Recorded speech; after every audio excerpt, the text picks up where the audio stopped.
వచ్చిన పరిశుద్ధులందరికీ ఉదయకాల కాన్ఫరెన్స్ తరపున వందనాలు తెలియజేస్తున్నా. మరి ఈ దినం 4474 రోజున మనం చేరువచ్చి ఉంటుండగా దినం 1వ తేదీ ఏప్రిల్ 2025వ తేదీన అది ప్రభుని స్తుతించడానికి చేరువచ్చాం. కాదు కూడిక నిర్వాహముగా మరి దేవుడు జరిగిస్తున్నందుకు దేవుని స్తుతిద్దాం. ఈ దినం కూడా దేవుని సహాయంతో నడిపించలాగున ప్రార్థనలో ముందుకు కొనసాగుదాం. మన మధ్య నంద్యాల నుంచి సుధాకర్ ఉన్నారు, ప్రార్థించాలని కోరుచున్నాం. ఓకే, ప్రార్థన చేస్తున్నాం. దయగలిగిన తండ్రి, కృప కలిగిన దేవానికి స్తుతులు స్తోత్రములు చెల్లిస్తున్నాం. ఆకాశమందు ఉన్నవాడా, అద్వితీయుడా, నీకు స్తోత్రములు ప్రభువా. మీ కన్నులు ప్రతి స్థలం మీద ఉన్నాయని ఉదయకాలంలో జ్ఞాపకం చేసుకొంచున్నాం. మరి విశేషంగా నీతిమంతుల మీద ఆయన కను దృష్టి, వారి ప్రార్థనల పైన చెవులు ఎగ్గి ఉన్నామని మేము చదువుతూ ఉన్నాం.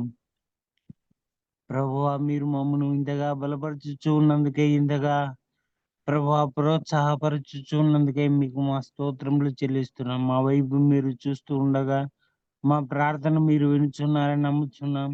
ఈ ఉదయకాలంలో ఈ మార్నింగ్ కాన్ఫరెన్స్ కుడికిలో జూమ్ మీటింగ్ లో చేరి ప్రభువా మిమ్మల్ని స్తుతిస్తున్నాం. మేమేమై ఉన్నామో కేవలము మీ కృపయని జ్ఞాపకం చేసుకుని మిమ్మల్ని బహుగా స్తుతిస్తున్నాం. మా బ్రతుకులను ఒకసారి ఆలోచన చేస్తే మేము నిన్నటి వారమే మీ వాక్యంలో చదువుతున్నాం. ఆయనను నేటి వరకు మీరు బ్రతికించారు, మీ కాపుదల మీరు అనుగ్రహించారు. మీకు స్తోత్రములు మా ప్రభువా. ఈ ఉదయకాలంలో మీరు మాకు దయచేసిన ఈ మంచి సమయాన్ని బట్టి మిమ్మల్ని మేము స్తుతిస్తున్నాం. మార్చి మాసమంతయు మీరు కాపాడారు దేవా. ఈ ఏప్రిల్ 1వ తారీఖును మీరు మాకు ఈవిగా ఇచ్చారు. అందుకొరకే మేము మిమ్మల్ని స్తుతిస్తున్నాం. మేము ఇంకా ప్రభువా మా శరీరంతో ఉండుట మేలని మరి తలంచి మిమ్మల్ని బహుగా స్తుతిస్తున్నాం. మా శరీరంలో ఉండగా మేము ఇంకా ప్రయాసపడుచు ప్రభువునందు ప్రయాసపడుచు జీవించగలుగుటకు సహాయం చేయమని వేడుకుంటున్నాం. దేవా మీకు స్తోత్రాలు. ఈ మార్నింగ్ కాన్ఫరెన్స్ నడిపిస్తున్న మీ దాసుని కొరకై మీకు స్తోత్రములు. ఇందుకొరకే సహకరిస్తున్నాం. మీ ప్రియులను బట్టి మిమ్మల్ని బహుగా స్తుతిస్తున్నాం. ఈ మార్నింగ్ కాన్ఫరెన్స్ లో జరుగు మీటింగ్ ను మీరు ఆశీర్వదిస్తూ ఉన్నందుకే మీకు స్తోత్రాలు. 4474 దినాన్ని మీరు మీ దాసులమైన మీరు మాకు అనుగ్రహించినందుకే మిమ్మల్ని బహుగా స్తుతిస్తున్నాం. ఈ ఉదయకాలంలో ఈ ఏకుజాములో మిమ్మల్ని జ్ఞాపకం చేసుకుంటున్నాం. ప్రభువా, మీరు పెందలగడనే లేచి ప్రార్థన చేసిన వారుగా ఉన్నారు. అలాగే మేము కూడా మా జీవితాల్లో ఉండగలుగుటకు మీరు సహాయం చేయుచున్నారు. మీకు స్తోత్రములు ప్రభువా. ఈ ఉదయకాలంలో ఈ మార్నింగ్ కాన్ఫరెన్స్ లో ఉన్న వారందరినీ ఆశీర్వదించండి. ఇంకా ఈ జూమ్ మీటింగ్ లో చేరగలుగుటకు మీరే ఆలోచన ప్రార్థన చేయించున్నాం. మీరే సమయాన్ని సద్వినియోగం చేసుకున్నట్లు మీ బిడ్డలమైన మాకు మీ కృప చూపమని వేడుకుంటున్నాం. నాయన సహాయం చేయండి. ఇందులో పాటలు పాడు వారిని బహు ఆశీర్వదించండి. వాక్యం చెప్పే వారిని దీవించండి. విన్న వాక్యము మేము సద్వినియోగం చేసుకున్నట్లు మీ కృప చూపమని మహిమ ఘనత ప్రభావములు మీ నామమునికే ఆరోపించు మీ దాసుడు నడిపిస్తుండగా ప్రభాసనను ఆశీర్వదించమని మీ ఆలోచన ఇచ్చి మీరే ముందుకు నడిపించమని మా ప్రభు అయిన యేసు క్రీస్తు వారి నామమున ప్రార్థన చేసుకొనుచు ప్రారంభించుకొనుచున్నాము తండ్రి. ఆమేన్. ఇది ప్రార్థించిన ప్రియ సుధాకర్ అన్నకు వందనాలు. మన మధ్య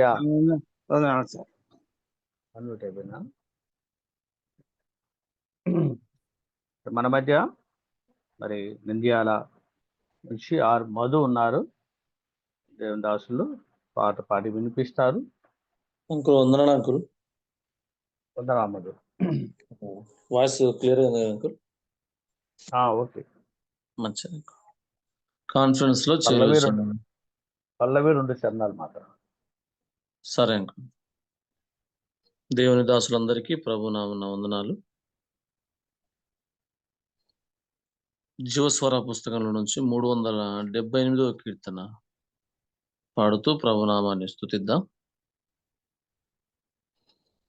పరిశుద్ధుడా పరమాత్ముడా, పరిశుద్ధుడా పరమాత్ముడా, దావీదు చిగురైన యేసునామధేయుడా,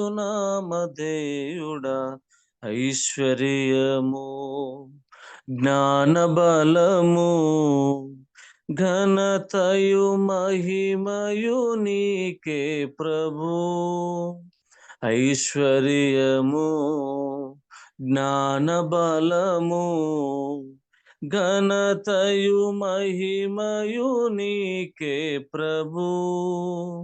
పరిశుద్ధుడా పరమాత్ముడా, పరిశుద్ధుడా పరమాత్ముడా,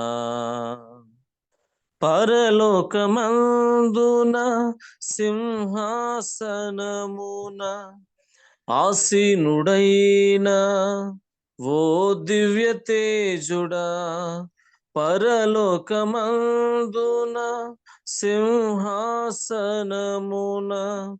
ఆసీనుడైన ఓ దివ్య తేజుడా, సూర్యకాంత పద్మరాగముల పూలి ఉన్నవాడా, సూర్యకాంత పద్మరాగముల పూలి ఉన్నవాడా, గ్రంథమును విప్పగలిగిన సర్వసమర్థుడా, గ్రంథమును విప్పగలిగిన సర్వసమర్థుడా, ఐశ్వర్యము జ్ఞానబలము ఘనతయు మహిమయు నీకే ప్రభు. ఐశ్వర్యము జ్ఞానబలము ఘనతయు మహిమయు నీకే ప్రభు.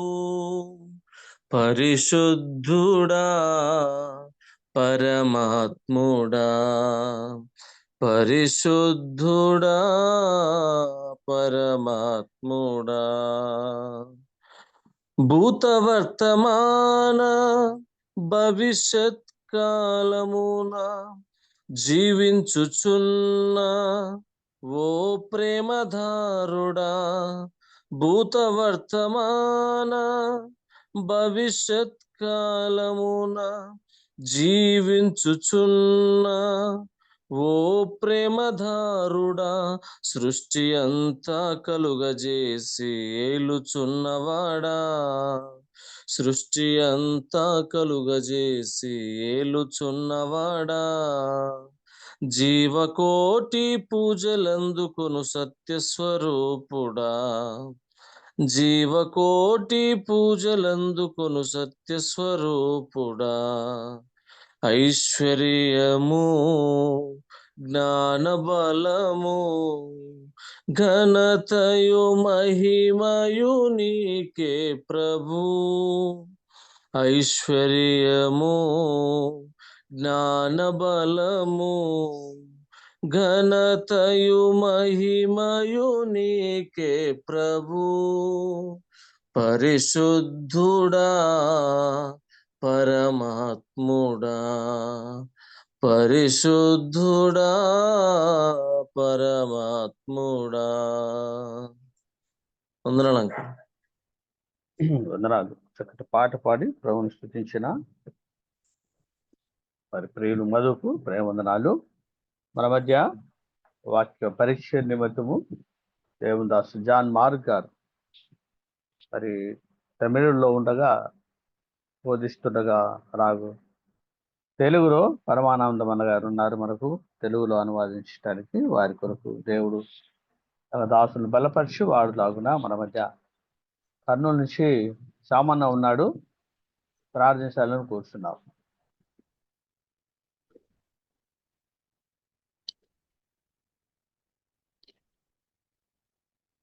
అలా వందనాలన్నా.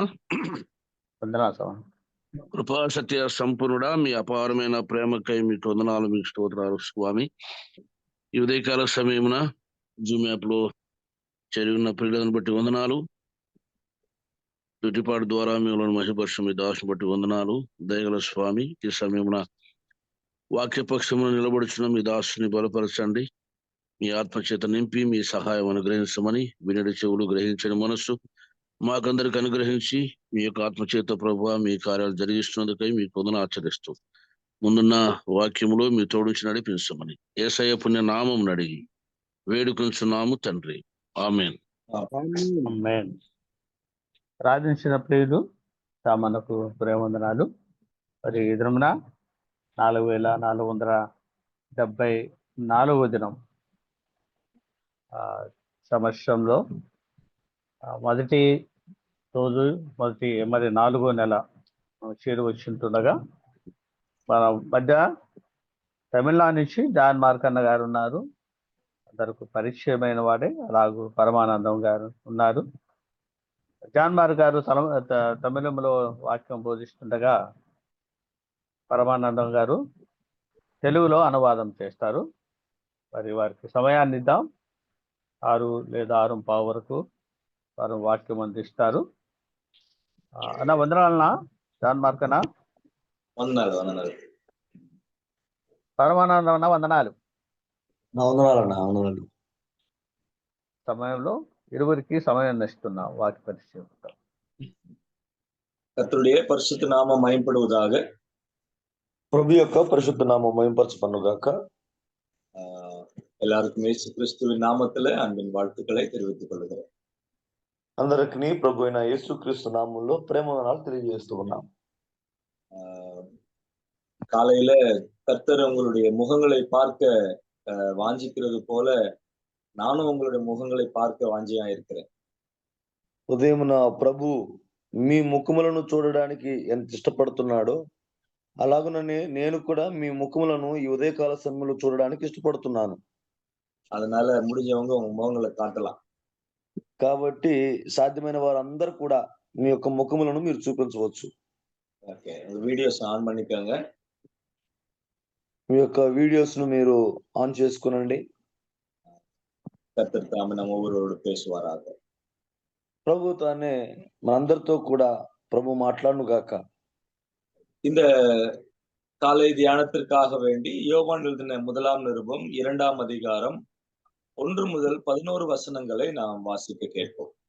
ఈ ఉదయకాల ధ్యానం నిమిత్తమై యోహాను రాసిన మొదటి పత్రిక 2వ అధ్యాయం మొదటి 11 వచనాలు మనం చదువుకుందాం.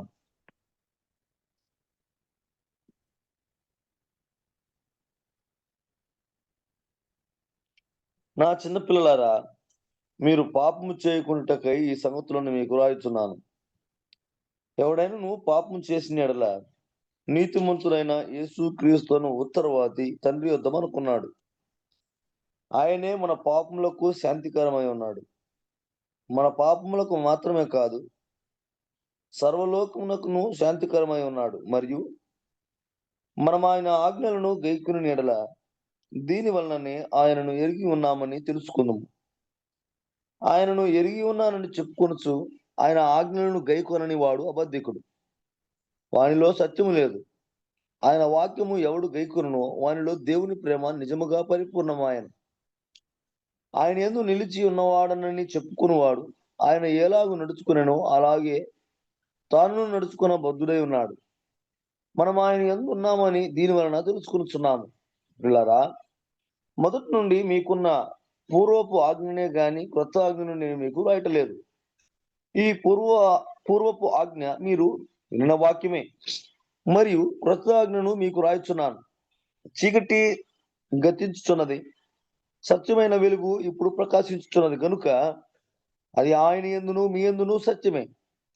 వెలుగులో ఉన్నానని చెప్పుకొనొచ్చు తన సహోదరుని ద్వేషించువాడు ఇప్పటి వరకును చీకటిలోనే ఉన్నాడు.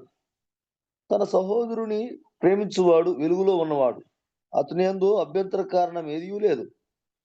తన సహోదరుని ద్వేషించువాడు చీకటిలో ఉండి చీకటిలో నడుచున్నాడు.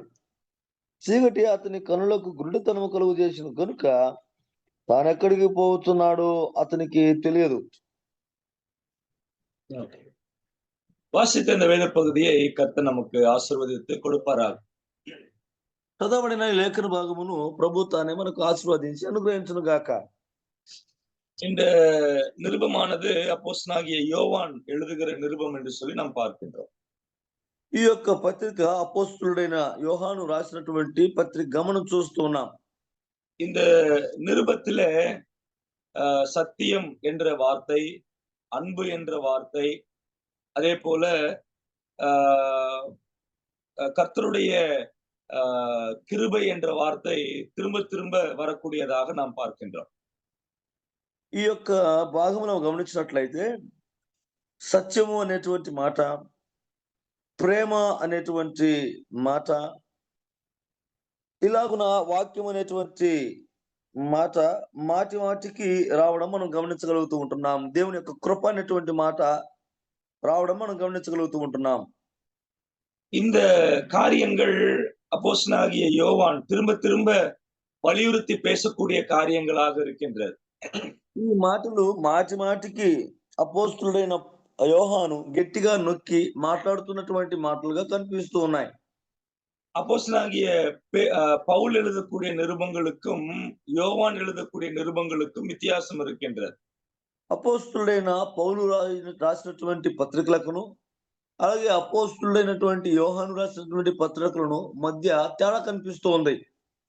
பவுல் எழுதும்போது ஒரு ஒரு தொடர்ச்சியை நாம் பார்க்க முடியும். ஒரு விஷயத்தை ஆரம்பிச்சாருன்னா அதை முடிச்சிட்டு அப்படியே என்ன செய்யறாரு, அடுத்த காரியம் அடுத்த காரியம் அடுத்த காரியம் என்று சொல்லி தொடர்ந்து அவர் செல்லக்கூடியவராக இருக்கின்றார். అపోస్తులైన పౌలు యొక్క పత్రికలను గమనించినట్లయితే ఒక విషయాన్ని ప్రారంభించి ముగించి మరలా మరి ఒక విషయాన్ని ప్రారంభించి ముగించి ఇలాగున ప్రారంభము ముగింపు అంటూ అలాగున కొనసాగుతూ వెళ్తుండడం మనం గమనించగలం. ஆனால் யோவான் அவருடைய நிருபத்துல எழுதும்போது, కానీ యోహాన్ అయితే తన యొక్క పత్రికను రాస్తున్నప్పుడు அது ஒரு ஒரு ஒரு செயின் போல இருக்கக்கூடியதா இருக்கிறது. అది ఒక గొలుసు వలె, ఒక చైన్ వలె ఉండడం మనం గమనించగలుగుతున్నాం. அதாவது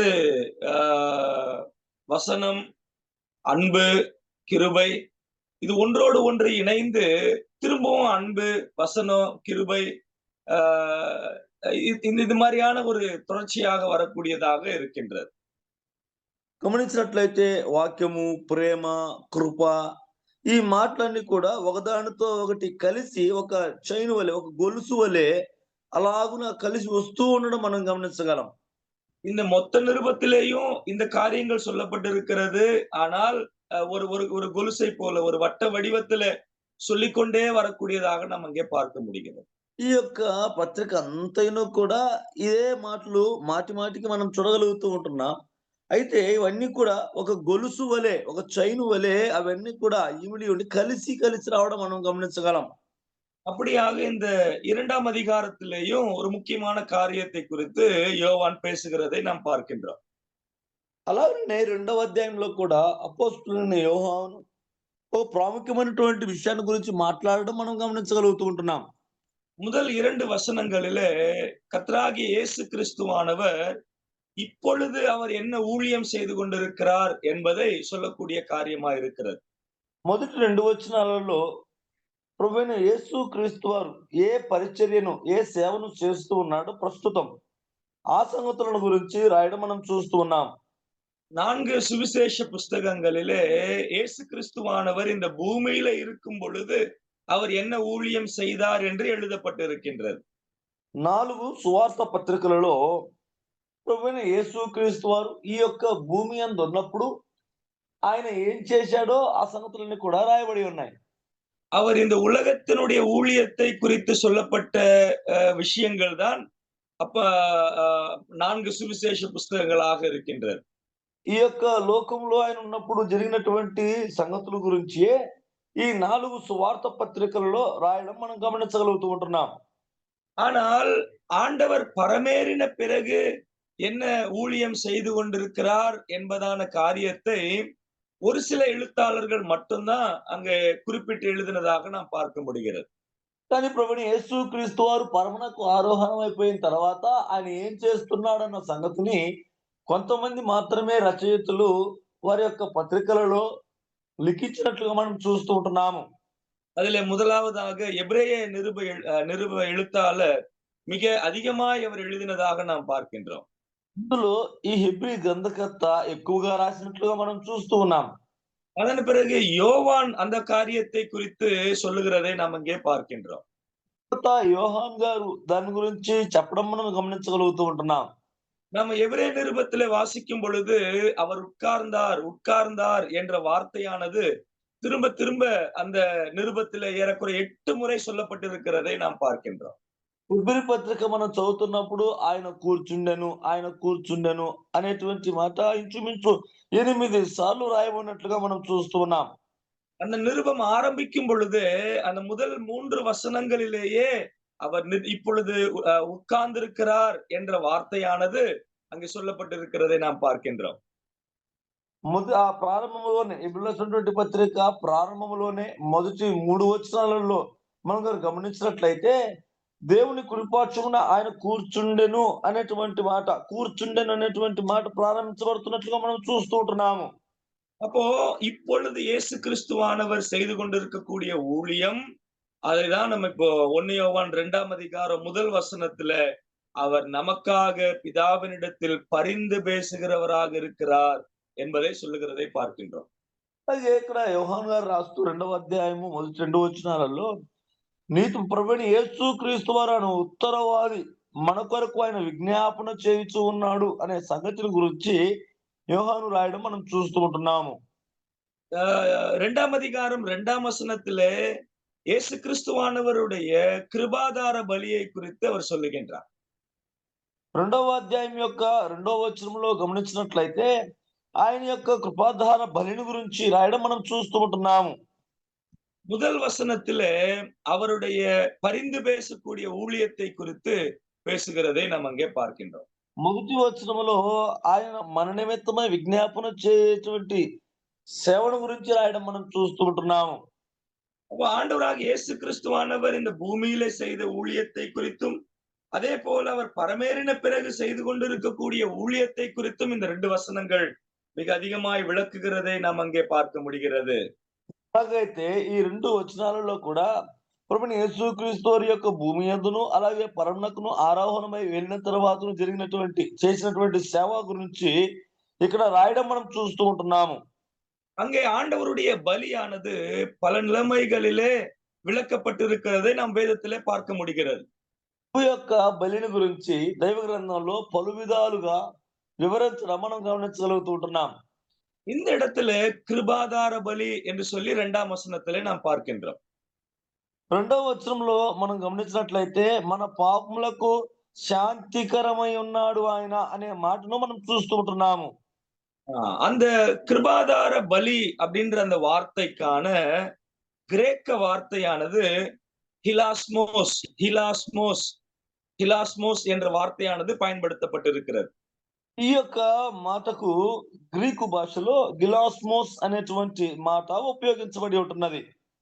இந்த ஹிலாஸ்மோஸ் என்ற இந்த வார்த்தைக்கான சரியான அர்த்தம் என்னவென்று சொன்னால், హిలాస్మోస్ అనేటువంటి ఈ యొక్క మాటకు సరైనటువంటి అర్థము ఏమిటి అని అంటే, ஒரு பாவியின் மேல் இருக்கக்கூடிய கோபம் தணிகிற அளவுக்கு அவருடைய உக்கிரத்தை ஊற்றுகிறது என்று அதனுடைய அர்த்தமாயிருக்கிறது. ఒక పాపిపై ఉన్నటువంటి ఆ ఉగ్రత చల్లారేంత వరకు ఆయన యొక్క ఉగ్రత పోయబడినది అనే మాటను మనం చూస్తూ ఉంటున్నాము.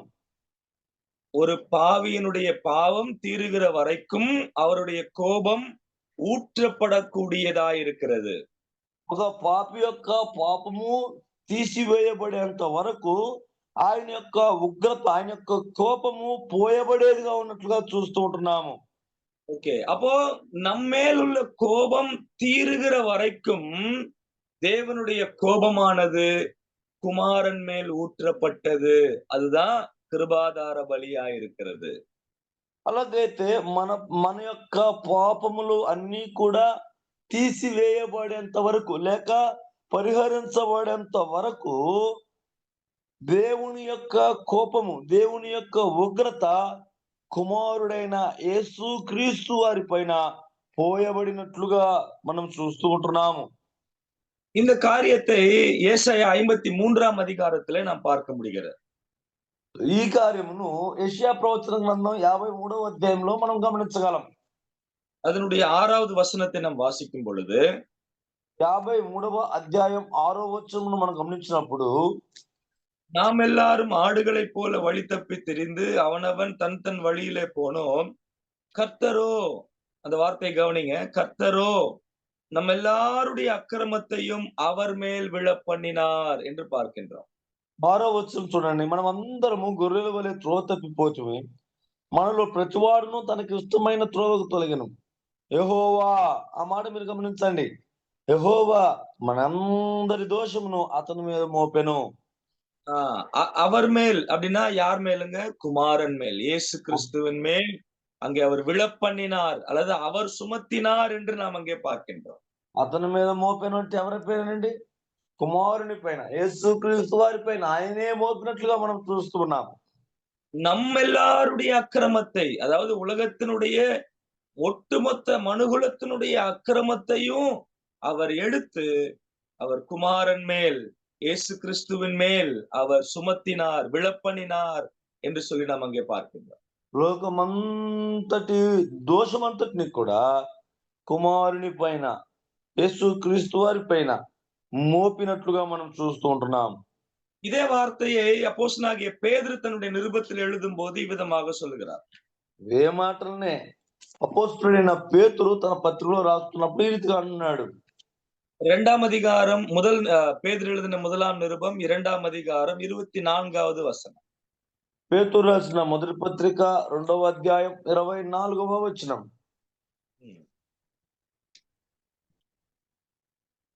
మనము పాపముల విషయమై చనిపోయి నీతి విషయమై జీవించినట్లు ఆయన తానే తన శరీరమందు మన పాపములను మ్రాను మీద మోసుకొనెను. ఆయన మీరు స్వస్థత నొందితిరి. இந்த இடத்துல சுமந்தார் என்ற வார்த்தையை நாம் பார்க்கின்றோம். ఈ యొక్క భాగంలో మోసికొనెను అనే మాటను మనం చూస్తూ ఉన్నాం. அப்போ ஏசாயா சொல்லும்போது பிதா சுமத்தினார் என்று சொல்லுகிறார். యెషయా చెప్తూ ఉన్నప్పుడు తండ్రి మోపెను అని చెప్తున్నాడు. இயேசு கிறிஸ்துவானவரை குறித்து பேதுரு சொல்லும் பொழுது அவரே சுமந்தார் என்று சொல்லப்படுகின்றது. పేతురు గారు యేసుక్రీస్తు వారిని గురించి చెప్తూ ఉన్నప్పుడు ఆయనే మోసెను అనే మాట చెప్తున్నాడు. அப்ப இந்த ரெண்டுத்துல எது சரி? అలాగైతే ఈ రెండింటిలో ఏది సరైనది? ரெண்டுமே சரிதாங்க. రెండు కూడా సరి అయినవే. பிதா சுமத்தினாரா அப்படின்னு கேட்டா ஆமா சுமத்தினார், அதுல சந்தேகம் இல்லை. తండ్రి మోపాడా అంటే అవును మోపాడు, అందులో ఎటువంటి సందేహం లేదు. ஆனால் குமாரன் அதை சுமக்கும் பொழுது கட்டாயத்தினாலேயோ அல்லது சுமத்துகிறார் என்பதான பேரிலேயோ அல்லாமல் அவர் மனமுவந்து அவர் தாமே விரும்பி அதை என்ன செய்தார்? அவர் சுமந்தார், அவர் சுமந்து கொண்டார் என்று பேதுரு சொல்லக்கூடிய வார்த்தையாக இருக்கின்றது. యేసుక్రీస్తు వారు కూడా ఏదో తండ్రి నా పైన మోపుతున్నాడనియో ఆయన బలవంతం చేస్తున్నాడనియో అలా కాకుండా ఇష్టపూర్వకంగా ఆయన తానే ముందుకొచ్చి పాపములన్నిటిని కూడా మోసిన వాడుగా ఉన్నాడని చూస్తూ ఉంటున్నాము. நம்ம எல்லாருடைய பாவத்தையும் அக்கிரமத்தையும் பிதா சுமத்தினார். இயேசு கிறிஸ்துவானவர் மனமுவந்து அதை ஏற்றுக்கொண்டார், சுமந்தார் என்று சொல்லி நாம் அங்கே பார்க்கின்றோம். మన యొక్క దోషములను, మన యొక్క పాపములను అన్నిటిని కూడా కుమారుని పైన తండ్రి మోపాడు. అలాగే పురుడైన యేసుక్రీస్తు వారు కూడా దాన్ని ఇష్టపూర్వకంగా ఆయన సమస్తమును మన కొరకు మోసి తీర్చిన వాడుగా కూడా ఉన్నాడు. மறுபடியும் ஏசாயா 53ஆம் அதிகாரத்துக்கு வாங்க. మరలా యెషయా ప్రవచన గ్రంథం 53వ అధ్యాయానికి రండి. 6ஆம் வசனத்திலே கர்த்தரோ நம்ம எல்லாருடைய அக்கிரமத்தையும் அவர் மேல் விழப்பண்ணினார் என்று சொன்னார். యెహోవా మన అందరి దోషమును అతని మీద మోపెను అని అన్నాడు. இந்த வார்த்தையை சொல்லி 10ஆம் வசனத்திலே நாம் அங்கே வாசிக்கும் பொழுது ఈ మాటలు రాస్తూ 10వ వచనంలో మనం గమనించినప్పుడు, చదివినప్పుడు கர்த்தரோ அவரை நொறுக்க சித்தமாகி அவரை பாடுகளுக்கு உட்படுத்தினார் என்று நாம் அங்கே பார்க்கின்றோம். అతని నలుగొట్టకు యెహోవాకు ఇష్టమాయను, ఆయన అతనికి వ్యాధి కలుగజేసెను. ஓகே, தெலுங்குல வியாதின்னு இருக்கு, தமிழ்ல அவரை பாடுகளுக்கு உட்படுத்தினார் என்று நாம் அங்கே பார்க்கின்றோம். తెలుగులోమో వ్యాధి కలుగజేసిన ఉంది, కానీ గమనించినట్లయితే ఆయనను శ్రమలకు అప్పగించను అని చూస్తూ ఉంటున్నాం. ஓகே. அப்போ பிதா குமாரனை நொறுக்கினார் அல்லது நொறுக்க சித்தமானார் என்று நாம் அங்கே பார்க்கின்றோம். అలాగైతే తండ్రి కుమారుని నలుగొట్టకు ఇష్టపడినట్లుగా మనం చూస్తూ ఉంటున్నాం. அவரை பாடுகளுக்கு பிதா உட்படுத்தினார் என்று நாம் அங்கே பார்க்கின்றோம். తండ్రియే కుమారుని శ్రమలకు అప్పగించాడని మనం చూస్తూ ఉంటున్నాం. யோசித்து பாருங்க, பிதா குமாரனை பாடுகளுக்கு உட்படுத்தவும் அவரை நொறுக்கவும் என்ன காரணங்க? ఆలోచన చేయండి. తండ్రి కుమారుని నలుగొట్టకును శ్రమలకు అప్పగించడానికి గల కారణం ఏమిటండి? என்ன காரணம்? కారణం ఏమిటి? நம்முடைய அக்கிரமம் இப்பொழுது குமாரன் மேல் இருக்கின்றது. మన యొక్క దోషమంతా కూడా ఇప్పుడు కుమారునిపై ఉన్నది. இப்ப மறுபடியும் பேதுரு எழுதின முதலாம் நிருபம் 2ஆம் அதிகாரம் 23ஆம் வசனத்துக்கு வாங்க. ఇప్పుడు మరలా పేతురు రాసినటువంటి మొదటి పత్రిక 2వ అధ్యాయం 23వ వచనానికి రండి. என்ன வாசிக்கிறோம் அங்க? ఏం చదువుతున్నాం అక్కడ? ఆయన దూషింపబడి బదులు దూషింపలేదు, ఆయన శ్రమ పెట్టబడి బెదిరింపక న్యాయంగా తీర్పు తీర్చు దేవునికి తను తాను అప్పగించుకునెను. நியாயமாய் தீர்ப்பு செய்கிறவருக்கு தெலுங்குல அருமையா இருக்கு, நியாயமாய் தீர்ப்பு செய்கிற தேவனுக்கு தம்மை ஒப்புவித்தார் என்று அங்க சொல்லக்கூடிய வார்த்தையா இருக்கு. తెలుగులో చాలా చక్కగా ఉంది. న్యాయంగా తీర్పు తీర్చు దేవునికి తన్ను తాను అప్పగించుకునెను. இது நியாயமான தீர்ப்பு. ఎన్ని న్యాయమైన తీర్పు? ஆண்டவருக்கு அநியாயமான தீர்ப்பு நடந்தது என்றுதானே நாம படித்துக் கொண்டிருக்கின்றோம். దేవునికి అన్యాయమైనటువంటి తీర్పు జరిగినదనే కదా మనము అనుకుంటూ ఉన్నాం. ஆண்டவராகிய இயேசு கிறிஸ்துவானவர் நிரபராதி என்று சொல்லி அறிவித்த பிறகும் நியாயமாய் அவரை விடுதலை செய்திருக்க வேண்டும். ஆனால் அநியாயமாய் அவரை சிலுவையில ஒப்பு கொடுத்தார் என்றுதானே நாம் அங்கே வாசித்துக் கொண்டிருக்கிறோம். మనకైతే ప్రభువైన యేసుక్రీస్తు వారు నిరపరాధి అని తీర్పు పొందిన తర్వాత ఆయనను అన్యాయంగానే ఆ కల్వారి శిలువకు శ్రమలకు అప్పగించారు అని మనము మాట్లాడుకుంటూనే కదా ఉన్నాము. ஆனால் இந்த இடத்துல பேதுரு எழுதும்போது சொல்றாரு, அவரை தேவன் நியாயமாய் தீர்ப்பு செய்தார், அதனாலே அவர் என்ன செய்கிறார்? நியாயமாய் அதை அனுபவித்தார் என்று சொல்லக்கூடிய வார்த்தையாக நாம் அங்கே பார்க்கின்றோம். కానీ ఇక్కడ పేతురు రాస్తూ ఏమన్నాడు అని అంటే, తండ్రి న్యాయంగా తీర్పు తీర్చాడు కాబట్టి ఆ తీర్పునకు కుమారుడు తనను తాను అప్పగించుకున్నాడు అని ఇక్కడ చెప్తూ ఉన్నాడు. அப்போ எப்படி அது நியாயமானது என்று நாம் யோசிக்கும் பொழுது, అయితే అది ఏ రీతిగా న్యాయమైనది అని ఆలోచన చేస్తూ ఉన్నప్పుడు 23ஆம் வசனத்திலே வாசிக்கிறோம், அவர் வையப்பட்டார், அது நியாயமாய் இருக்கின்றது. 3వ వచనంలో మనం చదువుతున్న ఆయన దూషింపబడ్డాడు, అది న్యాయమైనదే ఉన్నది. அவர் பாடுபடுத்தப்பட்டார், அது நியாயமாய் இருந்தது. శ్రమ పెట్టబడ్డాడు, అది న్యాయమైనదిగా ఉన్నది. அதேதான் நாம் ஏசாயால வாசிக்கிறோம், அவர் நொறுக்கப்பட்டார், அது நியாயம் என்று பார்க்கின்றோம். అదే యెషయా ప్రవచన గ్రంథంలో కూడా మనం చదువుతున్నాం. అవును, అది ఆయన నలుగగొట్టబడ్డాడు, అది న్యాయమైనది. ஏன் இதெல்லாம் நியாயமானது என்று சொன்னால், ఎందుకు ఇవన్నీ కూడా న్యాయమైనవి అని అంటే, நம்முடைய அக்கிரமம் அவர் மேல் இருக்கின்றது. మన యొక్క దోషమంతయును ఆయనపై మోపబడినది. நல்லா கவனிங்க, இயேசு கிறிஸ்துவானவர் மேல் இப்பொழுது நம்முடைய அக்கிரமம் இருக்கிறதுனாலே அவர் அடிக்கப்படுகிறது, நொறுக்கப்படுகிறது, பாடுபடுத்தப்படுகிறது, அது நியாயமாய் காணப்பட்டது. బాగా గమనించండి, మన యొక్క దోషము పాపమంతా కూడా ప్రభువు యేసుక్రీస్తు వారి పైన మోపబడి ఉన్నాడు కాబట్టి ఆయన నలుగగొట్టబడుట, ఆయన శ్రమ పట్టబడుట, ఇవన్నీ కూడా న్యాయమైనవిగా కనిపిస్తున్నాయి. இயேசு கிறிஸ்துவானவரை யார் தண்டனை, அவருக்கு யார் தண்டனை கொடுத்தது? ప్రభువైన యేసుక్రీస్తు వారికి ఎవరండి శిక్ష ఇచ్చినది? நாம யூதர்கள் சிட்சித்தார்கள், ரோமர்கள் சிட்சித்தார்கள், இப்படி எல்லாம் தான் நம்ம படிச்சுக்கிட்டு இருக்கோம். మనము యూదులే శిక్షించారు, రోమా ప్రభుత్వం, రోమా సైన్యం శిక్షించారు, ఈ రీతిగానే కదా మనం చదువుతూ ఉన్నాం. இதெல்லாம் உண்மையானதாக இருந்தாலும் இவைகளை எல்லாம் அனுமதித்தது, செய்யும்படியாக திட்டம் தீட்டியது பிதாவாகிய தேவனாய் இருக்கிறார் என்பது இந்த వచనத்தின் అడిపடையிலே நாம் புரிந்து கொள்ள முடிகிறது. ఒకవైపున మనం అనుకునేవన్నీ కూడా వాస్తవమైనప్పటికీ కూడా వీటన్నిటికీ అనుమతి ఇచ్చినది, ఇవన్నీ చేయనట్లుగా సంకల్పించినది తండ్రి అయిన దేవుడు అని మనం చూస్తూ ఉంటున్నాం. கொஞ்சம் யோசித்து பாருங்க, சிலுவையில 6 மணி நேரம் இயேசு கிறிஸ்துவானவர் கல்வாரி சிலுவையில தொங்குகிறார். కొంత ఆలోచన చేస్తుండండి. ఇంచుమించు 6 గంటల సేపు ప్రభువైన యేసుక్రీస్తు వారు కల్వారి శిలువలో వేలాడుతూ ఉన్నాడు.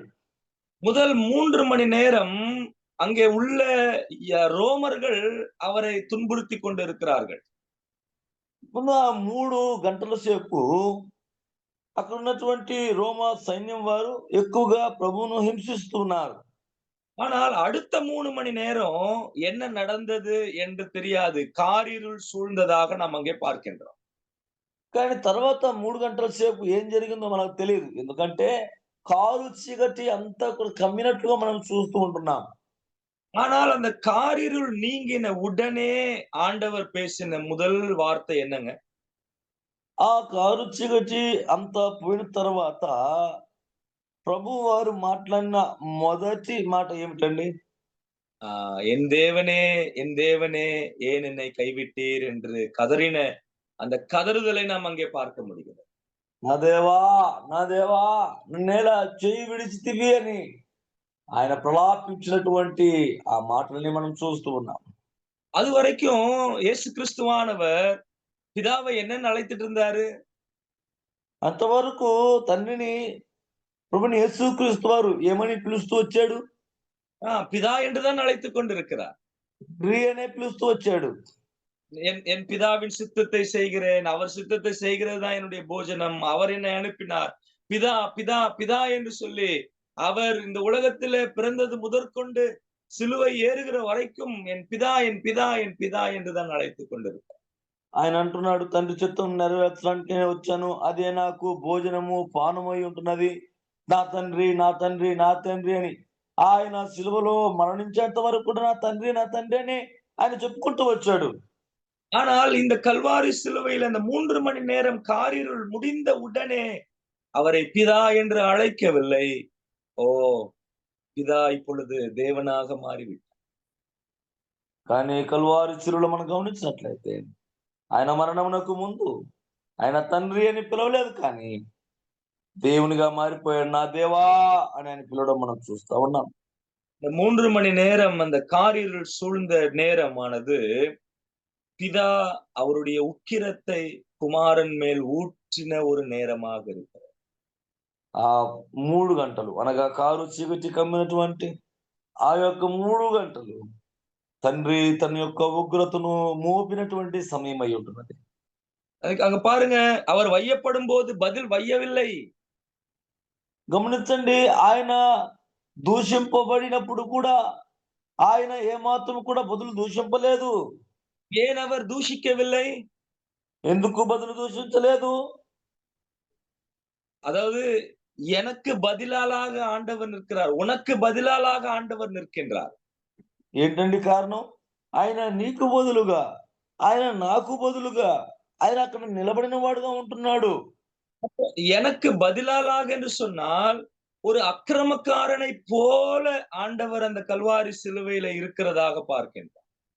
అలాగైతే ఆయన నీకు బదులుగా నాకు బదులుగా అక్కడ నిలబడి ఉన్నాడు అని అంటే ఆయన ఒక అక్రమము చేసిన వాడుగా, ఒక దోషిగా అక్కడ నిలబడినటువంటి వాడుగా ఉంటున్నాడు.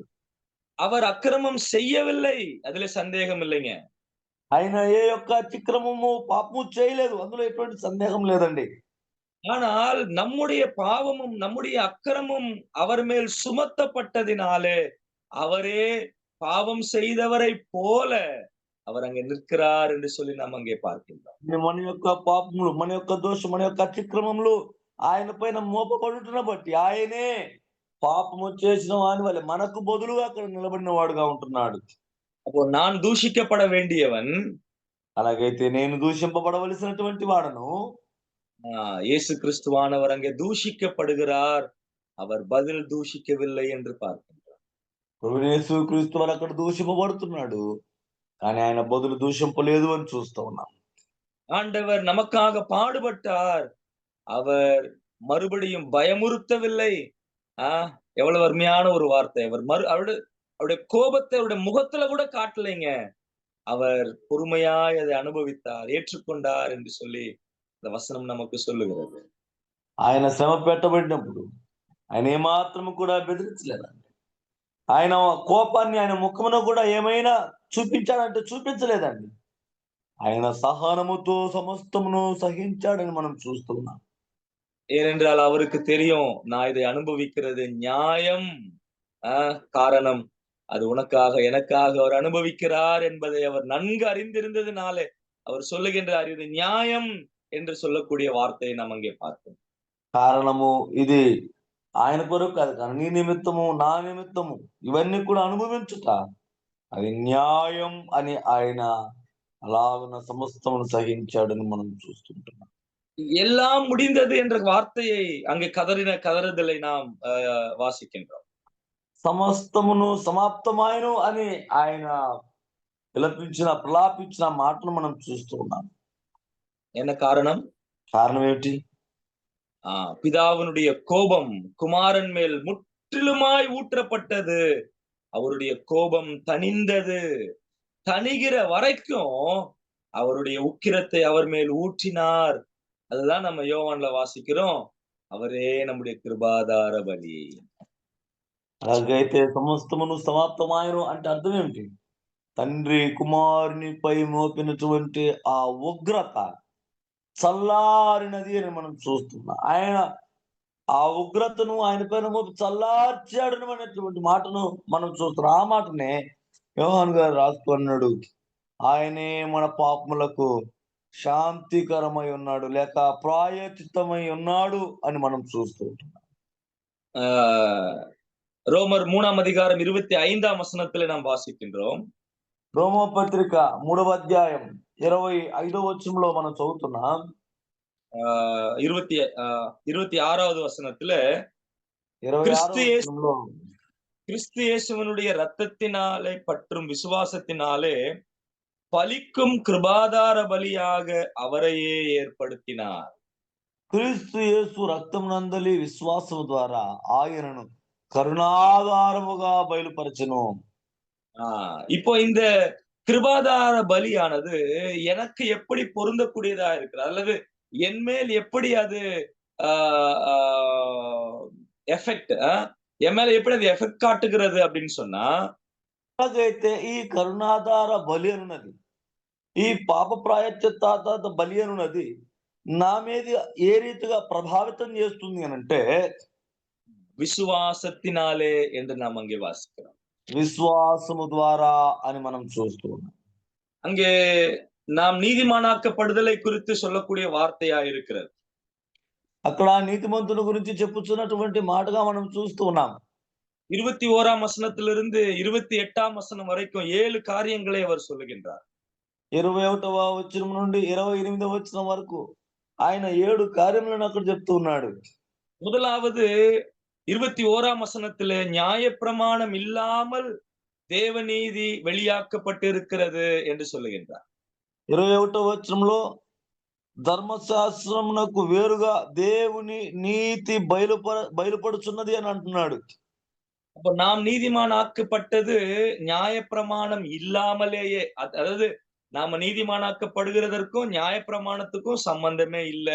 நியாயப்பிரமாணம் இல்லாமல் நம்மை தேவநீதியாக நம்மை மாற்றி இருக்கிறார். அது முதல் காரியம்.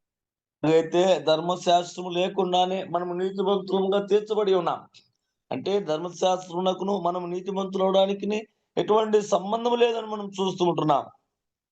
రెండవది 22வது வசனத்துல, రెండవదిగా 22వ వచనంలో அது இயேசு கிறிஸ்துவை பற்றும் விசுவாசத்தினாலே பலித்தது, அப்படியாக நாம் நீதிமான் ஆக்கப்பட்டோம் என்று சொல்லி பார்க்கின்றோம். రెండవ వచనంలో యేసుక్రీస్తునందు విశ్వాస మూలమైనదై నమ్మవారందరికీ కలుగు దేవుని నీతి అయి ఉన్నదని మనం చూస్తూ ఉన్నాం. ஆமா, இயேசு கிறிஸ்துவின் மேல் வைக்கக்கூடிய விசுவாசத்தினாலேதான் தேவநீதி நமக்கு கிடைத்ததாக பார்க்கின்றோம். యేసుక్రీస్తు యందు విశ్వాసం ఉంచడం బట్టి దేవుని నీతి మనకు దొరికినట్లుగా చూస్తూ ఉన్నాం. மூன்றாவது அதே 22வது வசனத்துல விசுவாசிக்கிற எவர்களுக்குள்ளும் அப்படின்னு என்ன அர்த்தம்? அது யாரவனா இருக்கலாம், யூதனா இருக்கலாம், கிரேக்கனா இருக்கலாம், அடிமையா இருக்கலாம், சுயாதீனனா இருக்கலாம், யார் வேணா இருக்கலாம். விசுவாசிக்கிற எவனுக்குள்ளும் அது மாத்திரமல்ல, எவர்கள் மேலும் அது పలిக்கும் నీతి దేవ నీతియా இருக்கிறது. అలాగే అదే 22వ వచనంలో నమ్మువారందరికీ అది దేవుని నీతి అయి ఉన్నదని మనం చూస్తున్నాం. నమ్మువారందరికీ అంటే ఏమిటి? ఏ భేదం లేదు. వాడు గ్రీకు వాడై ఉండొచ్చు, యూదుడై ఉండొచ్చు, దాసుడై ఉండొచ్చు, స్వతంత్రుడై ఉండొచ్చు, ఎవరైనానూ సరే నమ్మువారందరికీ అది దేవుని నీతి అయి ఉన్నట్లుగా చూస్తూ ఉన్నాం. ஓகே. சோ நியாயப்பிரமாணம் இல்லாமல் நமக்கு தேவநீதி கிடைத்திருக்கிறது. శాస్త్రం లేకుండానే మనకు దేవుని నీతి దొరికినది. அது இயேசு கிறிஸ்துவின் மேல் வைக்கிற விசுவாசத்தினாலே நமக்கு பலிக்கின்ற தேவநீதியா இருக்கிறது. అలాగే ప్రభువైన యేసుక్రీస్తు వారి పైన ఉంచే విశ్వాసమును బట్టి మనము నీతిమంతులుగా తీర్చబడి ఉన్నాం, లేక దేవుని నీతి మనకు దొరుకుతూ ఉంది. வித்தியாசமே இல்லை. யார் விசுவாசித்தாலும் அந்த தேவநீதி கிடைக்கக்கூடியதா இருக்கிறது. భేదం లేదు. ఎవరు నమ్మినా సరే దేవుని నీతి దొరికేదిగా ఉన్నది. 4வது 24ஆம் வசனத்துல இலவசமாய் அவருடைய கிருபையினாலே நாம் நீதிமான்களாக்கப்பட்டோம் என்று பார்க்கின்றோம். 24వ వచనంలో ఉచితముగానే ఆయన కృపచేత మనం నీతిమంతులుగా తీర్చబడి ఉన్నట్లుగా మనం చూస్తూ ఉన్నాం. இது இலவசமாய் கிடைத்திருக்கக்கூடியதா இருக்கிறது. ఉచితముగానే మనకు దొరికినదై ఉన్నది. கிருபையினாலே அப்படின்னா நம்ம பெற்றுக்கொள்ள தகுதி இல்லாதவர்கள், but still we got that God's righteous. అలాగైతే ఉచితంగా ఈ కృపను మనం చూసినప్పుడు మనము పొందుకొనడానికి అర్హులము కాదు, కానీ ఉచితముగా దేవుని యొక్క కృపను బట్టి మనం పొందుకున్న వారమై ఉంటున్నాము. நமக்கு இலவசமாய் கிடைத்தது, ஆனால் இது இலவசமாய் உண்டாகவில்லை. ఇది మనకు ఉచితముగానే దొరికినది, కానీ ఇది ఉచితముగా కలుగు చేయబడలేదు. அதுதான் அது 24ஆம் வசனத்துல வாசிக்கிறோம். கிறிஸ்து இயேசுவில் உள்ள மீட்பை கொண்டு நீதிமான்களாக்கப்பட்டோம். 24 చదువుతున్నాం. క్రీస్తు యేసునందు విమోచనము ద్వారా ఉచితముగా నీతిమంతులమని తీర్చబడుతున్నారు. நாம் இலவசமாய் மீட்கப்பட்டோம், ஆனால் விலை கிரயம் இயேசு கிறிஸ்துவானவர் கொடுத்தார் என்று பார்க்கிறோம். ఉచితముగానే మనం విమోచింపబడ్డాం, కానీ దాని కొరకైనటువంటి వెల క్రయధనము ప్రభువైన యేసు క్రీస్తు వారు చెల్లించినట్లుగా చూస్తూ ఉన్నాం. அதைத்தான் 6வதாக 26ஆம் வசனத்திலே வாசிக்கின்றோம். అదేనండి 6వదిగా 26వ వచనంలో మనం చదువుతున్నాం. இயேசு கிறிஸ்துவனுடைய இரத்தத்தை பற்றும் விசுவாசத்தினாலே. క్రీస్తు యేసు రక్తమునందలి విశ్వాసము ద్వారా. அதைத்தான் நம்ம இங்க வாசிக்கிறோம். கிருபாதார பலியாக அங்க 26ஆம் வசனத்திலே வாசிக்கிறோம். అదేనండి 26వ వచనంలో కరుణాధారముగా బయలుపరిచిన కరుణాధార బలిని గురించి మనం అక్కడ చూస్తూ ఉన్నాం. 7வது சொல்லி நான் 6வதுக்கு வருகின்றேன். 7వ విషయం కూడా నేను చెప్పి 6వ విషయానికి వస్తాను. 28ஆம் வசனத்துல மனுஷன் நியாயப்பிரமாணத்தின் கிரியைகள் இல்லாமல் விசுவாசத்தினாலேயே நீதிமானாக்கப்படுகிறான் என்று தீர்க்கிறோம். 28వ వచనంలో ధర్మశాస్త్ర సంబంధమైన క్రియలు లేకుండా విశ్వాసము వలననే మనుషులు నీతిమంతులుగా తీర్చబడుతున్నారని ఎంచుచున్నాము అని చూస్తూ ఉన్నాం. ஓகே. அப்போ நியாயப்பிரமாண கிரியைகள் ஒன்றுமே இல்ல. விசுவாசம் மட்டும்தான் ஒரு பாவியை நீதிமான் ஆக்கும் என்று இங்க சொல்லக்கூடிய வார்த்தையா இருக்கிறது. అలాగైతే ధర్మశాస్త్రం యొక్క క్రియలు కాదు, కానీ విశ్వాసం మాత్రమే ఒక వ్యక్తిని నీతిమంతునిగా తీర్చుచున్నది అని మనం చూస్తూ ఉంటున్నాం. 26வது வசனத்துல இயேசு கிறிஸ்துவனுடைய ரத்தம் தான் பிதாவினுடைய கோபத்தை தணித்த ஒன்றாக இருக்கின்றது. 6వ వచనంలో మనం గమనించినట్లయితే ప్రభువైన యేసు క్రీస్తు వారి యొక్క రక్తమే తండ్రి యొక్క ఉగ్రతను, తండ్రి యొక్క కోపమును చల్లార్చినట్లుగా చూస్తూ ఉన్నాం. நான் இப்படி யோசித்து பார்க்கிறேன். ఇలాగున్న ఆలోచన చేసి చూస్తున్నాను. கல்வாரி சிலுவையில இயேசு கிறிஸ்துவானவர் தொங்கிக் கொண்டிருக்கும் பொழுது కల్వారి శిలువలో ప్రభువైన యేసు క్రీస్తు వారు వేలాడుతూ ఉన్నప్పుడు அவருடைய உச்சந்தலை முதற்கொண்டு உள்ளங்கால் வரைக்கும் ரத்தம் தான் காணப்பட்டதே தவிர அவருடைய உருவம் காணப்படவில்லை. నడినెత్తి మొదలుకొని అరికాల వరకు రక్తమే బయట కనిపించినది, కానీ ఆయన రూపము కనిపించలేదు. சொல்றது புரியுதுங்களா? చెప్పేది అర్థమవుతుందా? சிலுவையில இயேசு கிறிஸ்துவானவருடைய ரத்தம் தாங்க மொத்தமாயிக, அதாவது உச்சந்தலை முதற்கொண்டு உள்ளங்கால் வரைக்கும் ரத்தம் மட்டும்தான் தெரிஞ்சதே தவிர அவருடைய உருவம் கொஞ்சம் கூட இல்ல அப்படின்றத நாம பார்க்கணும். కల్వారి సెలవులో నడినెత్తి మొదలుకొని అరికాలు వరకు ఆయన రక్తంను చిందించుతూ ఆ రక్తమే కనిపిస్తూ వచ్చినది, కానీ ఆయన రూపము కనిపించలేదు అని చూస్తూ ఉన్నాం. அந்த ரத்தம் தான் நம்மேல் இருந்த அந்த உக்கிரத்தை தணிக்க கூடிய கிருபாதார பலியாக మారినది. ఆ యొక్క రక్తమేనండి మనపై ఉన్నటువంటి ఆ యొక్క కోపము చల్లారడానికి శాంతికరమై ఉన్నది, కరుణాధార బలిగా, ప్రాయశ్చిత్తార్థ బలిగా ఉన్నట్లుగా చూస్తున్నాం. இப்போ இயேசு கிறிஸ்துவானவர் பிதாவினுடைய வலது பாரசத்துல உட்கார்ந்து பரிந்து பேசுகிறார் அப்படின்ற அந்த வார்த்தையை நாம படிச்சோம் இல்லைங்களா? யோவான் 1:2-1 మనం చదివాం కదా, తండ్రి యొద్ద కూర్చొని ఇప్పుడు కుమారుడు మన కొరకై విజ్ఞాపన చేయుచు ఉన్నాడు, మన కొరకు ఉత్తరవాదం చేస్తున్నాడు అనేటువంటి మాటను మనం చూస్తూ ఉన్నాం కదా. நல்லா கவனிங்க, இயேசு கிறிஸ்துவானவர் பரலோகத்துக்கு போன பிறகும் அவர் அடிக்கப்பட்டவராகவே இருக்கிறார் என்று வெளிப்படுத்தின விசேஷம் 5ஆம் அதிகாரம் 6ஆம் வசனத்துல வாசிக்கின்றோம். ప్రకటన గ్రంథం 5వ అధ్యాయం యొక్క 6వ వచనంలో మనం గమనించినట్లయితే తండ్రి యొద్ద ఇంకనూ ఆయన కొట్టబడినటువంటి లేక వధింపబడినటువంటి గొర్రెగానే ఉన్నాడని మనం చూస్తూ ఉంటున్నాం. இயேசு கிறிஸ்துவானவர் பரலோகத்துக்கு போன பிறகு அவருடைய காயங்கள் மறைந்து போகவில்லைங்க. ఇప్పుడు యేసు క్రీస్తు వారు పరలోకమునకు ఆరోహణమై వెళ్ళినప్పటికీ కూడా ఆయన యొక్క గాయములు ఏవి కూడా దాచబడలేదండి, இல்லைன்னா மறைஞ்சு போகல, లేక అవి మరుగైపోలేదు. ஓகே. அதாவது ஆண்டவருடைய காயங்கள் it's still visible. we can see the each and every wound of our Lord Jesus Christ. అలాగైతే ప్రభువైన యేసు క్రీస్తు వారి యొక్క గాయములు, ఆయన పడిన ఒక్కొక్క గాయములు ఇంకను చూడ సఖ్యముగానే ఉన్నట్లుగా మనం చూస్తూ ఉంటున్నాం. அந்த அந்த அந்த அந்த காட்சியை கொஞ்சம் யோசித்து பாருங்களேன். ఆ దృశ్యాన్ని ఒకసారి మీరు ఆలోచన చేసి చూడండి. பிதாவினுடைய வலது பார்சத்திலே உட்கார்ந்து இருக்கிற இயேசு கிறிஸ்துவானவர் எப்படி உட்கார்ந்து இருக்கிறாரு?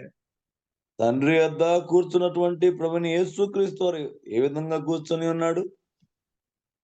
గాయంగలోడే ఉట్టాడు, గాయములతోనే కూర్చొని ఉన్నాడు. அவர் அவர் அவர் மகிமைப்படுத்தப்பட்ட சரீரத்தில் இருக்கிறாரு, ஆனாலும் அந்த காயங்களை அவர் விலக்கவில்லை. அவர் அடிக்கப்பட்ட வண்ணமாகவே அவர் அந்த கல்வாரி சிலுவையில இருந்த அந்த காயங்களை இன்னும் அவர் சுமந்து கொண்டுதான் పరలోకத்திலே ఉట్టాందిருக்கு. మహిమా శరీరముతో ఆయన ఉన్నప్పటికీ కూడా ఆయన గాయములు ఏవి కూడా దాచబడక ఆ గాయములతోనే ఇంకను ఆయన తండ్రి యొద్ద కూర్చుని ఉన్నవాడుగా ఉన్నట్లుగా చూస్తుంటున్నాను. அப்போ பிதாவினிடத்துல பரிந்து பேசுகிறார் அப்படின்னு சொன்னா அவர் எதையும் பேச வேண்டிய அவசியமே இல்லைங்க. அவருடைய காயங்களே நமக்காக பரிந்து பேசக்கூடியவைகளாக இருக்கின்றது. తండ్రితో కూర్చొని ఆయన విజ్ఞాపన చేస్తున్నట్టు ఆయన ఏదో మాట్లాడుతూ ఉండాలి అన్న అవసరం కూడా లేదండి. ఆయన గాయములే మన పక్షమున మాట్లాడుతూ ఉన్నట్లుగా చూస్తూ ఉన్నాను. பிதா நம்மேல் கோபப்பட வேண்டிய நேரம் வரும் பொழுதெல்லாம் குமாரன் வழியாகத்தான் நம்மை பார்க்கின்றார். తండ్రి మనపై కోపము పడే ప్రతి సమయంలో కుమారుని ద్వారానే మనల్ని చూస్తూ ఉన్నాడు.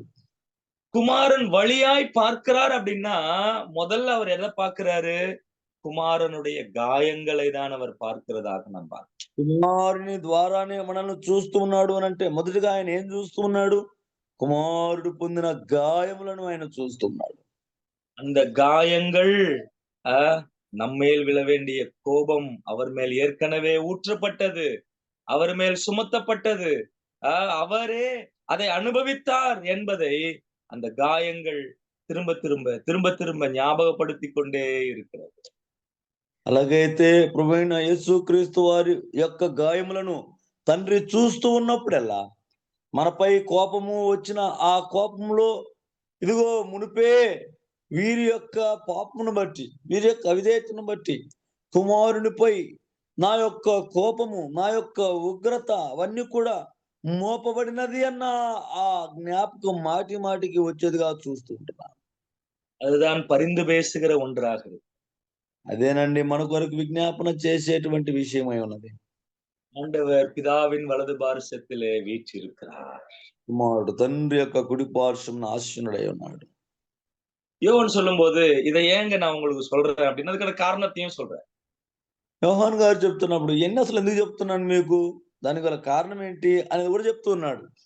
என்ன சொல்றாரு? என் பிள்ளைகளே, நீங்கள் பாவம் செய்யாதபடிக்கு இவைகளை உங்களுக்கு நான் எழுதுகிறேன். చూడండి, నా చిన్న పిల్లలారా, మీరు పాపము చేయకుండుటకై ఈ సంగతులను మీకు రాయుచున్నాను. முதிர்ந்தவர்கள் உறுதியா இருப்பார்கள். వృద్ధాప్యం ఉన్నటువంటి వారు లేక పరిపక్వత పొందినటువంటి వారు స్థిరులుగా ఉంటారు. ஆனால் பிள்ளைகள் அடிக்கடி விழக்கூடியவர்களாக இருக்கிறார்கள். పిల్లలైతే మాటి మాటికి పడిపోయేవారుగా ఉంటారు. அவங்களுக்கு இந்த காரியத்தை சொல்றாரு. వారికి కార్యాలు చెప్తున్నాడు. என்ன சொல்றாரு? என் பிள்ளைகளே, நீங்கள் பாவம் செய்யாதபடிக்கு இவைகளை உங்களுக்கு எழுதுகிறேன். చిన్న పిల్లలారా, మీరు పాపము చేయకుంటకై ఈ సంగతులు నేను మీకు రాయుచున్నాను. நீங்கள் பாவம் செய்யக்கூடிய எண்ணம் 2 காரணங்களுக்காக வராமல் இருக்கலாம். మీరు పాపము చేయకుండా ఉండడానికి గల ఆ తలంపులు 2 కారణాలు బట్టి మీకు రాకుండా ఉండొచ్చు. பழைய ஏற்பாட்டிலே பாவம் செய்தால் நியாயப்பிரமாணத்தின்படியாக தண்டனை வரும். ஆகவே பாவம் செய்யக்கூடாது. அது பயத்தினாலே பாவம் செய்யாமல் இருக்கிறது. ధర్మశాస్త్ర ప్రకారంగా పాపం చేసినటువంటి వాడు శిక్షకు పాత్రుడు, శిక్ష పొందవలసినటువంటి వాడు ఉండటను బట్టి ఆ భయము చేత పాపము చేయకుండా ఉండగలడు. அதுதான் பழைய ஏற்பாடாக இருக்கின்றது. అది పాత నిబంధన అయి ఉంటున్నది. ஆனால் புதிய ஏற்பாட்டிலே நம்முடைய தண்டனை ஏற்கனவே அவர் மேல் சுமத்தப்பட்டது. அந்த அன்பின் நிமித்தமாக நாம் பாவம் செய்யாமல் இருக்க வேண்டும். కానీ క్రొత్త నిబంధనలు అయితే మన యొక్క పాపము యొక్క శిక్ష ఆయన పైన మోపబడినదిగా ఉన్నది. ఆయన తీర్చిన వాడుగా ఉన్నాడు. కాబట్టి ఆ ప్రేమ చేత మనము పాపము చేయకుండా ఉండాలి. அப்போ நாம் பாவம் செய்யாமல் இருக்கணும்னா பயத்தினாலே அல்ல, அன்பின் நிமித்தமாய் நாம் என்ன செய்யணும்? பாவம் செய்யாமல் இருக்க வேண்டியவர்களாக. అలాగైతే భయము చేత కాదు, కానీ ఆయనపై మనకున్న ప్రేమను బట్టి మనము పాపము చేయకుండా ఉండాలి. அதை வெளிப்படுத்துகிற காரியங்கள் தான் 3ஆம் வசனத்திலிருந்து 11ஆம் வசனம் வரைக்கும் உள்ள காரியங்களாக இருக்கு. దానిని బయలుపరిచేటువంటి విషయాలే 3వ వచనం నుండి 11వ వచనం వరకు ఉన్న విషయాలుగా మనం చూస్తూ ఉన్నాం. நீங்கள் அவரை நாம் பாவம் செய்யாமல் இருக்கணும்னா அவரை அறிந்திருக்க வேண்டும். మనం పాపం చేయకుండా ఉండాలంటే ఆయనను మనం ఎరిగిన వారమై ఉండాలి. அவரை பற்றி அறிவதல்ல, ఆయన గురించి తెలుసుకోవడం కాదు, அவரை அறிய வேண்டும். ఆయనను ఎరిగి ఉండాలి. இன்னைக்கு உலகத்துல இயேசு கிறிஸ்துவை பற்றி எல்லாருக்குமே தெரியும். ఈ దినాల్లో లోకంలో యేసుక్రీస్తు వారి గురించి అందరికీ తెలుసు. அவர் எருசலேம்ல பிறந்தாரு, அவர் வாழ்ந்தாரு, நல்ல போதனைகள் பண்ணாரு, அவர் அற்புதங்கள் பண்ணாரு. அவரை பத்தி நிறைய பேருக்கு தெரியுங்க. యెరూషలేములో యేసు ప్రభు పుట్టాడు, ఆయన పెరిగాడు, ఆయన అద్భుత ఆశ్చర్యకార్యాలు చేశాడు. ఇలాగున ఆయనను గురించినటువంటి చరిత్ర చాలా మంది ఎరిగిన వారుగా ఉన్నారు. அவரை அறிந்தவர்கள் நீங்களும் நானும் மட்டும்தாங்க. కానీ ఆయనను ఎరిగిన వారు నీవు నేనే కదనండి. அப்ப அவரை அறிந்திருக்கிறோம் அப்படின்னா நாம என்ன செய்வோம்? ఆయనను ఎరిగి ఉన్నాము అని అంటే మనం ఏం చేస్తాం?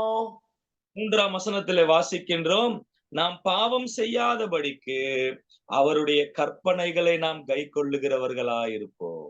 మనము పాపము చేయకుండా ఉన్నట్లుగా ఆయన ఆజ్ఞలను గైకొను వారముగా ఉంటాం. அப்படி அவருடைய கற்பனைகளை கைக்கொள்ளுகிறது தான் நாம் அவரை அறிந்திருக்கிறோம் என்பதற்கான ఆధారమాயிருக்கிறது. 4ஆம் వచనத்துல ఇదన వాసిస్తాం. ఆజ్ఞలను గైకొనుటయే ఆయనను ఎరిగి ఉన్నామనడానికి గల రుజువై ఉన్నదని మనం చూస్తూ ఉన్నాం. நல்லா கவனிங்க, அவரை அறிந்தவர்கள் பாவம் செய்ய துணிகரம் கொள்வதில்லை. ఆయనను ఎరిగిన వారు పాపము చేయడానికి తెగించేది లేదు. அவர்கள் பாவத்தை வெறுக்கிறவர்களாக இருப்பார்கள். పాపమును అసహించుకుని వారుగా ఉంటారు. காரணம் என்ன? கல்வாரி சிலுவையினுடைய காட்சியை எப்பொழுதும் தனக்கு முன்பதாக வைத்திருப்பவனாகவே அந்த விசுவாசி அல்லது அந்த தேவனுடைய பிள்ளை காணப்படக்கூடியவனாக இருப்பான். కారణం ఏమిటి? ప్రభువైన యేసుక్రీస్తు వారి యొక్క కలువారిలో దృశ్యాన్ని ఎల్లప్పుడూ కూడా తన యొక్క మనసును నిలుపుకొని ఆలోచన చేసేవాడుగా ఒక దేవుని బిడ్డ విశ్వాసి అయి ఉంటాడు. ஆனால் பாவம் செய்கிறவனாக, பாவத்திலே தொடர்ந்து விழக்கூடியவனாக, அவன் பாவத்திலேயே இருப்பவனாக இருப்பான் என்றால் அவரை அறிந்திருக்கிறேன் என்பது பொய்யாயிருக்கிறது. కానీ ఎల్లప్పుడూ పాపము చేయవాడుగాను పాపంలో నిలిచి ఉన్నవాడుగాను ఒకవేళ ఉన్నాడు అనంటే కనుక ఆయన్ను ఎరిగిన వాడుగా కాదు, కానీ వాడు అబద్ధికుడుగా ఉన్నాడని మనం చూస్తూ ఉంటున్నాం. அவரை அறிந்திருப்பவன் 3 காரியங்களை செய்கின்றான். ఆయనను ఎరిగి ఉన్నటువంటి వాడు 3 కార్యాలు చేస్తున్నాడు. ஒன்றாவது 3ஆம் வசனத்திலேயும் 4ஆம் வசனத்திலேயும் அவருடைய கற்பனைகளை கைக்கொள்ளுகிறான். 3వ వచనంలోను 4వ వచనంలోను మొదటిగా ఆయన ఆజ్ఞలను గైకొంటూ ఉన్నాడు. 5வது వசனத்திலே தேவ அன்பு மெய்யாக அவனுக்குள் பூரணப்பட்டிருக்கும். 5వ వచనంలో దేవుని యొక్క ప్రేమనున్నది అతనిలో పరిపూర్ణమవుతున్నట్లుగా చూస్తున్నాం. 3வது நாம் அவருக்குள் இருக்கிறோம். we are in him அப்படின்றது இதனாலே நிரூபிக்கப்படக்கூடியதாக இருக்கிறது. నా 3వదిగా గమనించినట్లయితే 5-6 వచనంలో కలిసి ఉన్నాయి మనకు. మనము ఆయన యందు నిలిచి ఉన్నాము అనే మాటను మనం చూస్తూ ఉంటున్నాం. ఆయన యందు నిలిచి ఉన్నాము రుజువు చేయబడుతూ ఉంది. அவருடைய கற்பனைகளை கைக்கொள்ளுகிறவன் பாவம் செய்ய மாட்டான். ఆయన ఆజ్ఞలను గైకొని వాడు పాపం చేయడు. அவருடைய அன்பினால் பூரணப்பட்டவன் பாவம் செய்ய மாட்டான். ప్రేమలో పరిపూర్ణమైనటువంటి వాడు పాపం చేయడు. அவருக்குள் இருப்பவன் பாவம் செய்ய மாட்டான். ఆయనలో నిలిచి ఉన్నవాడు పాపం చేయడు. அப்ப ஏன் பாவம் செய்யறாங்க? ఎందుకు పాపం చేస్తున్నారు? விசுவாசி பாவம் செய்யறாங்களா? విశ్వాస పాపం చేస్తున్నారా? அவங்க பாவம் செய்யறாங்க. అవును, పాపం చేస్తున్నారు. பாவம் செய்யும் போது யோசித்து பாருங்க, இந்த 3லே குறை உள்ளவர்களாக இருப்போம். పాపం చేసేటప్పుడు ఆలోచన చేయండి, ఈ 3 లోపము కొరత కలిగినటువంటి వారంగా ఉంటున్నాం. நாம் அவருடைய கற்பனைகளை கைக்கொள்ளாமல் இருந்ததினாலே நாம் பாவம் செய்கிறவர்களாக இருப்போம். మనం ఆయన యొక్క ఆజ్ఞలను గైకొనక పోటును బట్టి మనం పాపం చేసేవారంగా ఉంటున్నాం.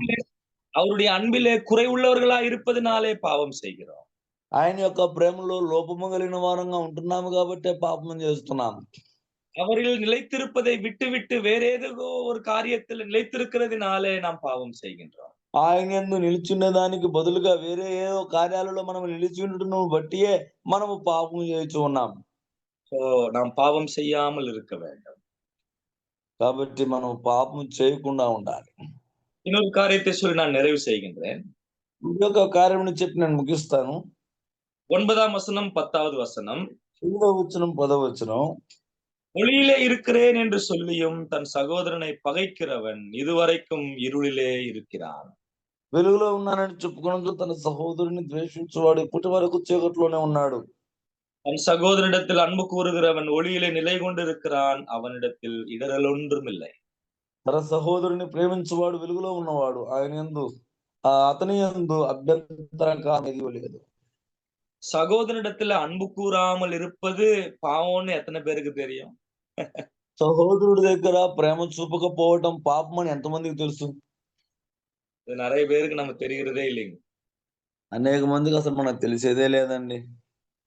அதாவது பகைக்கிறது அப்படின்றத நம்ம பாக்குறோமே தவிர, பகைக்கிறோம் அப்படின்னா அன்பு கூறாமல் இருக்கிறோம் என்பது நம்ம புரிந்து கொள்ளாமல் இருக்கின்றோம். ద్వేషించడం అనేది మనము ఎరిగిన వారంగా ఉన్నాం, కానీ ద్వేషిస్తూ ఉన్నామనంటే మనము ప్రేమ చూడడం లేదు అనేటువంటి విషయాన్ని మనం అనేక మంది తెలుసుకోలేకపోతూ ఉన్నాం. அப்போ தன் சகோதரிடத்துல அன்பு கூறாதவனிடத்துல தேவ அன்பு இல்லை அப்படின்னு இதே 1 யோவான்ல நம்ம வாசிக்க முடியும். అలాగైతే తన యొక్క సహోదరుని ద్వేషించు వాని ఎదుట దేవుని యొక్క ప్రేమ లేదు అని ఇదే యోహాను పత్రికలో మనం చదువుతున్నాం.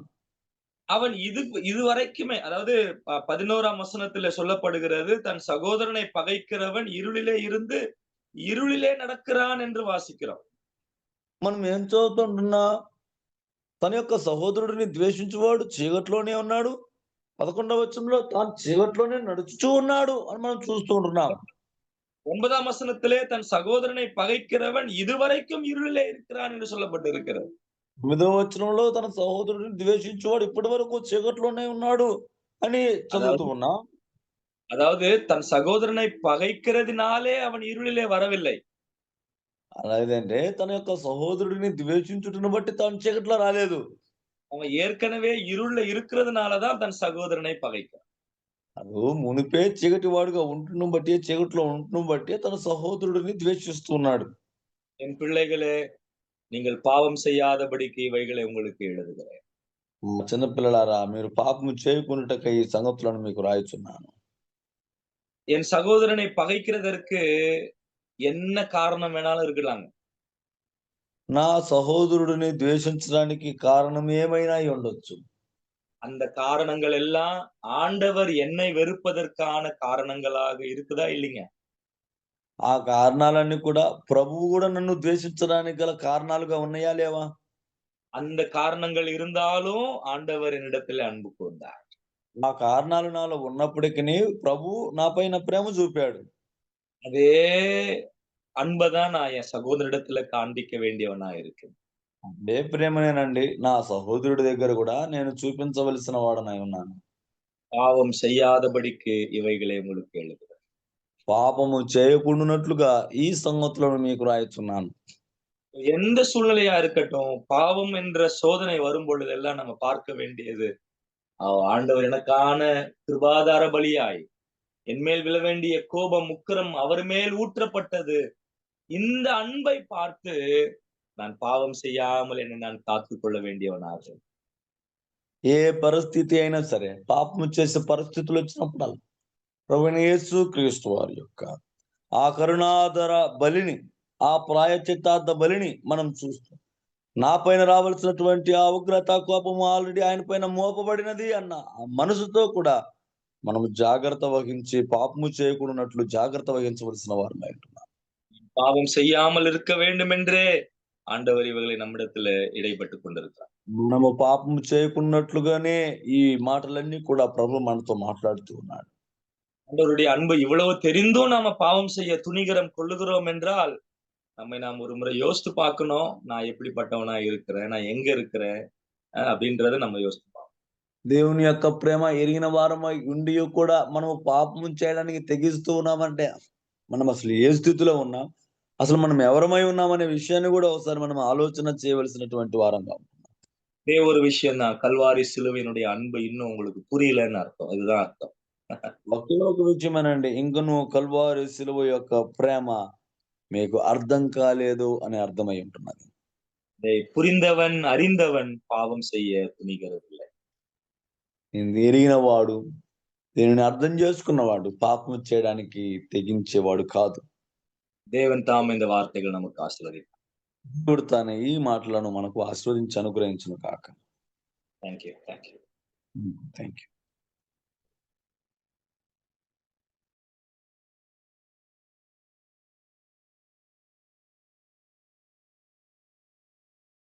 మంచిది. ఉదయకాల సమయంలో మరి చక్కటి వర్తమానం రాహుల్ మొదటి రాసిన పత్రిక 2వ అధ్యాయములో మరి చిన్నపిల్లలారా మీరు పాపం చేయకుండా ఉండుకునేయండి ఆ మాటను బట్టి పాపమును గూర్చి విశేషముగా చక్కటి వాక్య సందేశాన్ని దేవుడు తన దాసు ద్వారా బయలుపరిచారు. మనం అనుకుంటాం ప్రేమ చూపకపోవటము పాపమని మనం ఎరగం సరిగా, కానీ ద్వేషించటము పాపమని, ప్రేమ చూపకపోవటము పాపమని, ప్రతి వారి చీకట్లో ఉన్నారనే విషయం చాలా క్లుప్తంగా మనకు అర్థమయ్యే విధంగా మరి దేవుని దాసులు మార్క్ జానాన్న గారు మన మధ్యకి తీసుకొచ్చారు. అంతేకాదు ప్రభు పొందిన శ్రమలన్నీ కూడా ఆయన తండ్రి ద్వారా పొందాడా లేదా అనే విషయాలు, మరి శిలవ ధ్యానం కూడా కొంతవరకు మన మధ్య తీసుకొచ్చాడు. దీన్ని బట్టి ప్రభుని స్తుతిద్దాం. చక్కటి వాక్య పరిచయం జరిగించిన మార్క్ జానన్నకు అలాగూ తెలుగులో చక్కగా తర్జుమా చేసిన పరమానందమునకు ఇద్దరికి ఈ ఉదయకాల కాన్ఫరెన్స్ తరపున ప్రేమందనాలు తెలియజేస్తున్నాను.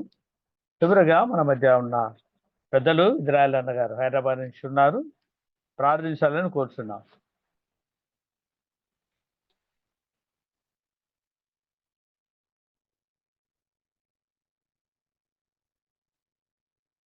ఇజ్రాయెల్ అన్న.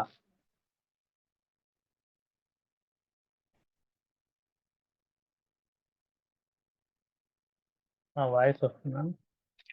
బండవసన.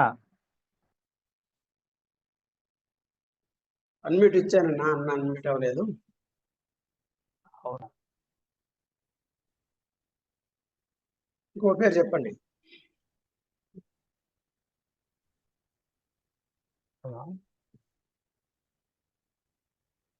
ఇజ్రాయెల్ అన్న.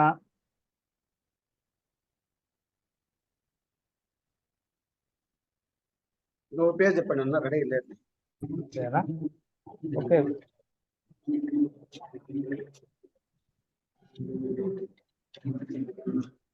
పెద్దలు రెడ్డమ్మ గారు ఉన్నారు మన మధ్య.